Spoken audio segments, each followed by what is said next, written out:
नमस्कार दोस्तों, उत्तराखंड में मुख्यमंत्री पुष्कर सिंह धामी उस राजनीतिक समीकरण को साधने की दिशा में आगे बढ़ गए हैं जिस राजनीतिक समीकरण को साधकर मध्य प्रदेश में शिवराज सिंह चौहान और देश में प्रधानमंत्री नरेंद्र मोदी लंबे समय से टिके हुए हैं। आप पिछले 2 साल की धामी की राजनीति पर गौर करेंगे तो वो एक के बाद एक उत्तराखंड की राजनीति में कुछ ऐसे प्रयोग कर रहे हैं जिसका असर बहुत ही साफ साफ देखा जा सकता है। इस तरह के प्रयोग उत्तराखंड की राजनीति में पहले हुए नहीं है। अपनी इसी कड़ी में धामी ने एक नया प्रयोग शुरू किया है। आप गौर कीजिए, 2022 के विधानसभा चुनाव के समय से ही यूसीसी, इसके बाद लैंड जिहाद, इसके बाद लव जिहाद और इसके बाद मजार जिहाद, मदरसा जिहाद के जरिए हिंदुत्व की राजनीति को धामी ने उत्तराखंड में साधा। अब धामी का पूरा फोकस उत्तराखंड में महिला वोटर पर हो गया है। आप सिलसिलेवार कुछ बिंदुओं पर गौर कीजिए। मैं धामी और कर्ण मेहरा की कुछ राजनीतिक तुलना भी साथ साथ में करता जाऊंगा। पुष्कर सिंह धामी ने हाल ही में अपने सोशल मीडिया पेज पर एक वीडियो शेयर किया है। यह वीडियो बताता है कि जो हाल ही में देहरादून में उत्तराखंड सरकार द्वारा आयोजित किया गया था सोशल मीडिया इन्फ्लुएंसर मीट, इसके दौरान के कुछ लम्हों को मिलाकर एक वीडियो बनाया गया है। इसमें धामी की आवाज भी है कुछ वीडियो में। धामी ने इस वीडियो को सोशल मीडिया पेज पर शेयर करते हुए लिखा है, देवभूमि के मूल स्वरूप को बनाए रखने के लिए हम कृत संकल्पित है। मैं नेतृत्व की वजह से यहाँ पर आया हूँ। हमें बहुत बार बुलाया जाता है, अलग अलग पार्टीज के अलग अलग इवेंट्स होते हैं, लेकिन कहीं पे जाने की ज्यादा इच्छा नहीं होती क्योंकि वहां पर एक सॉलिड नेतृत्व दिखता ही नहीं है। लैंड जिहाद का जो इंसिडेंट हुआ था उत्तराखंड में, इतनी आम बात नहीं है इतना बड़ा डिसीजन लेना। एनक्रोचमेंट हो रहा है, वो फाइल आपके सामने है, मुख्यमंत्री के सामने है। अगर इनकी जगह कोई और होता शायद तो वो फाइल नीचे दब जाती, लेकिन इन्होंने उस चीज को आगे सीरियसली लिया और उस एनक्रोचमेंट को उन्होंने वहां पर खत्म भी किया। अतिक्रमण है, ऐसे प्रतीक स्थल खड़े कर दिए गए थे, उनसे जो देवभूमि का जो मूल स्वरूप है वो मूल स्वरूप खराब हो रहा था। देवभूमि का जो मूल स्वरूप है वो किसी कीमत पर हम बिगड़ने नहीं देंगे।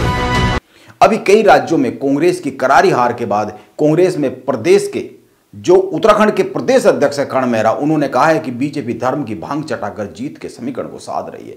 कर्ण मेहरा की यह बात एक अधूरा सच है। अपनी नाकामी को छिपाने के लिए कर्ण मेहरा ऐसा कह रहे हैं, यह पूरा सच नहीं है।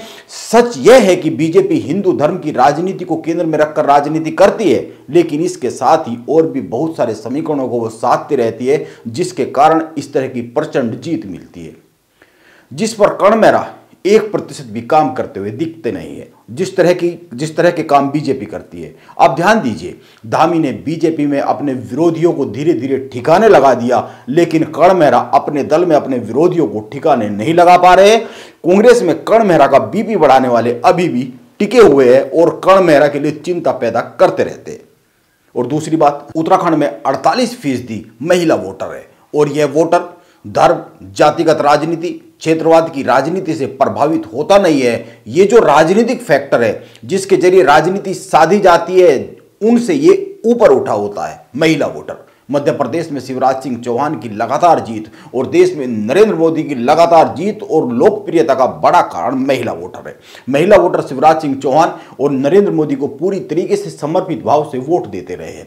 पुष्कर सिंह धामी यह बात जानते हैं, इसीलिए हल्द्वानी में अभी हाल ही में जो ईजा बैणी महोत्सव आयोजित किया गया, यह पूरी तरीके से इसी राजनीतिक ताने बाने को उत्तराखंड में खड़ा करने के लिए खींची जा रही है एक बड़ी राजनीतिक लाइन है जो देश में नरेंद्र मोदी और मध्य प्रदेश में शिवराज सिंह चौहान पहले ही खींच चुके हैं। उत्तर प्रदेश में कुछ हद तक योगी आदित्यनाथ भी यह राजनीतिक लाइन खींच चुके हैं। इस महोत्सव में यह जो हल्द्वानी में हुआ, इसमें 25,000 महिलाओं ने हिस्सा लिया। ये महिलाएं स्वयं सहायता समूह से जुड़ी हुई महिलाएं रही है, यानी कि ये आत्मनिर्भर महिलाएं रही है। नैनीताल के जिला प्रशासन ने इन 25,000 महिलाओं को लाने ले जाने के लिए 600 बसें, 200 छोटी गाड़ियों का इंतजाम किया। महिलाओं को लाने ले जाने के लिए बसें जुटाने के लिए स्कूलों की छुट्टी तक कर दी गई। स्कूलों की बसों को भी महिलाओं को लाने ले जाने के काम में लगाया गया। इसके साथ ही 200 टैक्सियों को भी इस काम में लगाया गया। हल्द्वानी के MB इंटर कॉलेज में आयोजित इस कार्यक्रम के लिए हल्द्वानी, कालाडूंगी और कोटाबाग के सभी स्कूल और आंगनवाड़ी केंद्र बंद रखे गए। अब आप समझ सकते हैं कि यह कितनी बड़ी योजना के तहत किया गया आयोजन रहा है। अभी धामी कैबिनेट ने एक और फैसला लिया है। नंदा देवी कन्याधन योजना के तहत 2009 से 2017 के बीच के जो लाभार्थी है, जो लंबित है जिनके भुगतान, उनको भुगतान करने का फैसला लिया गया है। आप ध्यान रखिए, 2009 से 2017 के बीच इससे क्या होने वाला है? इसके लिए करीब, अगर इस योजना के बारे में देखेंगे तो इस योजना के तहत करीब 52 करोड़ रुपए मंजूर किए गए हैं और इसके तहत प्रदेश की महिलाओं को 50,000 रुपए की धनराशि उचित शिक्षा को ग्रहण करने के लिए दी जाती है। बालिका के जन्म होने पर सरकार द्वारा माता पिता को 11,000 रुपए की प्रोत्साहन राशि उपलब्ध कराई जाती है। यह योजना कुछ शिवराज सिंह चौहान की लाडली योजना की तरह की योजना ही है। शिवराज सिंह चौहान की सरकार मध्य प्रदेश में लड़कियों के जन्म पर 1 लाख रुपए का चेक देती है, जिससे 18 साल की उम्र में पैसे मिलते हैं। यह जो चेक दिया जाता है, कुल मिलाकर यह कहना सही होगा कि बीजेपी अपने राजनीतिक समीकरणों को, राजनीतिक टारगेट को साधने के लिए लगातार अनुसंधान करती है और उस अनुसंधान पर काम करती है। पुष्कर सिंह धामी इसी दिशा में उत्तराखंड में काम कर रहे हैं और एक नई राजनीतिक लाइन खींचने का ताना बाना बुन चुके हैं। और कर्ण मेहरा क्या इस तरह के राजनीतिक ताने बाने उत्तराखंड में बुन रहे हैं? यह एक बड़ा सवाल है। नमस्कार, मैं योगेश राणा।